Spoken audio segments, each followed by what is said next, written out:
All right, today we're tackling something that I think everyone has struggled with, the dreaded blank page. We're going to demystify the whole process of essay writing, and I'll show you exactly how to turn that empty, intimidating space into, well, a canvas for your best ideas. You know the feeling, right? We've all been there. That cursor just blinks. The deadline's getting closer and your mind is completely blank. It's a terrible feeling. But what if I told you there's a systematic way to beat it for good? Okay, so here's the secret. The key is to completely reframe how you think about it. Stop thinking of yourself as a writer. Instead, I want you to start thinking like an architect. See, you're not just randomly throwing words onto a page. No, you are designing and building something with purpose, with strength, and with a really clear structure. So, if we're going to be architects, what's the first step? Well, before any good architect starts building, they need to know what the inspector is going to be looking for, right? For us, that means understanding how an essay is actually graded.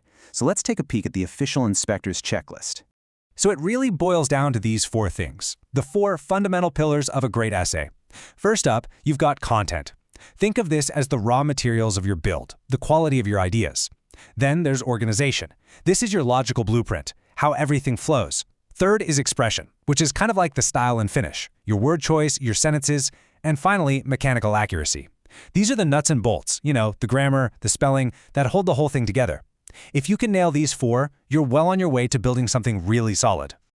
Okay, so now that we have those pillars in mind, we can move on to what I think is the most critical stage of all, creating the blueprint. And believe me, this is where the real work happens, way before you even think about writing a single sentence. And check this out. This quote from our source material just nails the whole architect metaphor. It says, you can't build a beautiful, well-built house without a solid foundation and a building plan. I mean, think about it. You wouldn't build a house without a plan, would you? Of course not. It's exactly the same for an essay. An outline is your non-negotiable building plan. It's what gives you a foundation and keeps the entire project on track. But, a great blueprint is pretty useless if you don't have high-quality materials to build with. So that leads to a pretty important question. Where do you find these materials? How do you generate the ideas that are going to become the actual substance of your essay? Well, the good news is your mind is basically a factory for great ideas. You just need to get the assembly line moving. Here are 5 techniques you can use. You can try association, connecting one idea to another. Or you could do the opposite with dissociation and focus on what separates two ideas. You can build brand new ideas with composition or break down big ones with decomposition. And finally, you can merge ideas together with compounding. These are the tools you need to get your worksite fully stocked with materials. All right, you've got your blueprint, you've got your materials. Now it's time for the fun part, construction. And here's the thing. Every sturdy structure out there, I don't care if it's a simple shed or a massive skyscraper, it follows the same fundamental 3-part design. First things first, the introduction. This is the foundation of your entire house. It absolutely has to be strong, stable, and welcoming. Think of it as the gateway to your whole essay. It sets the stage and shows the reader exactly what you're about to build. You want it to be free of obstacles, just a nice, clear entry point. Once the foundation is set, we start putting up the walls. This is the body of your essay. This is where the main structure really starts to take shape. Each paragraph is like its own room, where you present and discuss your ideas. And hey, if you're building an argument, this is where you'd show both sides of the issue before you really reinforce your own position.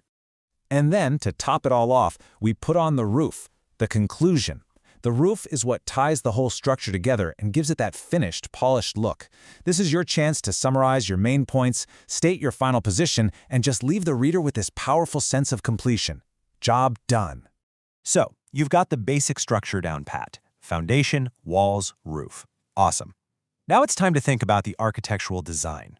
I mean, not all houses look the same, right? And it's the same with essays. The style you choose is going to depend entirely on the purpose of your build. Generally, there are 3 common styles you're going to run into. A narrative essay, that's all about telling a story, maybe the story of the house. A descriptive essay, on the other hand, paints a super detailed picture of it with words. And then you have the argumentative essay. That's where you make a strong case for why your design is the best one, and you back it up with clear, powerful reasons. Of course, no modern architect goes to the job site without a set of modern tools, right? And the digital age has given us this incredible toolkit that can make the whole building process so much smoother, faster, and way more efficient than it ever was before. Think about it. Word processors are kind of like having a foreman on site, automatically correcting little errors for you. And the internet? It's a massive library of sample essays you can learn from. But, and this is a big but, just a word of caution here, you have to handle online sources with care. They're amazing for inspiration, but they are absolutely not for copying. So, let's wrap this all up with your final architect's checklist. Ready? First, define what quality looks like. Remember those 4 pillars? Second, create a rock-solid blueprint with an outline. Third, build that structure, solid intro, strong body, and a great conclusion. Fourth, choose the right architectural style for the job. And finally, number 5, use your modern tools, but use them wisely. So there you have it. That blank page, it's not an obstacle anymore. It's a construction site, and it's just waiting for its architect, which is you. You have the blueprint, you've got the materials, and you've got the tools. So really, the only question left is, what magnificent structure are you going to build next?